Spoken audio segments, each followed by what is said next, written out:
Hello' friend, job information চেনেললৈ আপোনালোকক পুনৰবাৰ স্বাগতম জনালোঁ। আজি আমি আলোচনা কৰিম ছাত্ৰ ছাত্ৰীসকললৈ অহা এটা ভাল খবৰ।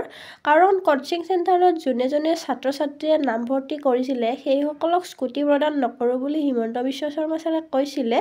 কিন্তু এতিয়া এটা ডাঙৰ ঘোষণা কৰিছে যে যোনসকল ছাত্ৰ ছাত্ৰীয়ে কোচিং চেণ্টাৰত নামভৰ্তি কৰিছিলে সেইসকল ষ্টুডেণ্টে এইবাৰ স্কুটি পাবলৈ সক্ষম হ'ব বুলি উল্লেখ কৰিছে। কিন্তু এই বছৰহে পাব, নেক্সট ইয়াৰৰ পৰা নাপাব বুলি উল্লেখ কৰিছে।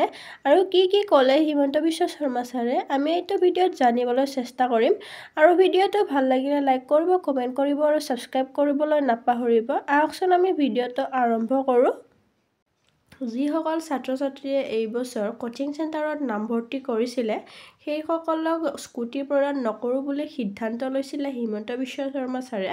কিন্তু এতিয়া এটা সিদ্ধান্ত লোৱা হৈছে যে এই বছৰ যোনে কোচিং চেণ্টাৰত নামভৰ্তি কৰিছিলে সেইসকলক স্কুটি প্ৰদান কৰা হ'ব। কিন্তু অহা শিক্ষাবৰ্ষৰ পৰা নিয়মীয়া পাঠ্যক্ৰমত নামভৰ্তি কৰা ছাত্ৰ ছাত্ৰীকহে এই আঁচনিৰ বাবে যোগ্য বুলি গণ্য কৰা হ'ব। মানে অহা বছৰৰ পিছত আপোনালোকে কলেজত নামভৰ্তি কৰিব লাগিব, তেতিয়াহে আপোনালোকে স্কুটিখন পাব পাৰিব। এতিয়া আমি সেইটো চাবলৈ বিচাৰিম যে হিমন্ত বিশ্ব শৰ্মা ছাৰে কি উল্লেখ কৰিছে।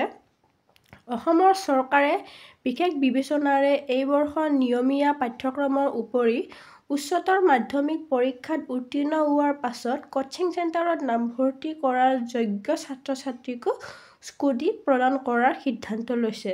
কিন্তু অহা শিক্ষাবৰ্ষৰ পৰা নিয়মীয়া পাঠ্যক্ৰমত নামভৰ্তি কৰা ছাত্ৰ ছাত্ৰীকহে এই আঁচনিৰ বাবে যোগ্য বুলি গণ্য কৰা হ'ব। বিৰতি বৰ্ষ গেপ ইয়াৰৰ পাছত নিয়মীয়া পাঠ্যক্ৰমত নামভৰ্তি কৰা ছাত্ৰ ছাত্ৰীসকল পাছত স্কুটি লাভৰ বাবে যোগ্য বিবেচিত হ'ব। এই শিথিলতা এই বৰ্ষৰ বাবেহে প্ৰযোজ্য হ'ব বুলি ইয়াতে উল্লেখ কৰিছে। মানে এইবাৰ যোনে গেপ ইয়াৰত এক্সাম দি পাছ কৰিছিলে সেইসকলেও স্কুটি পাবলৈ সক্ষম হ'ব বুলি ইয়াতে উল্লেখ কৰিছে।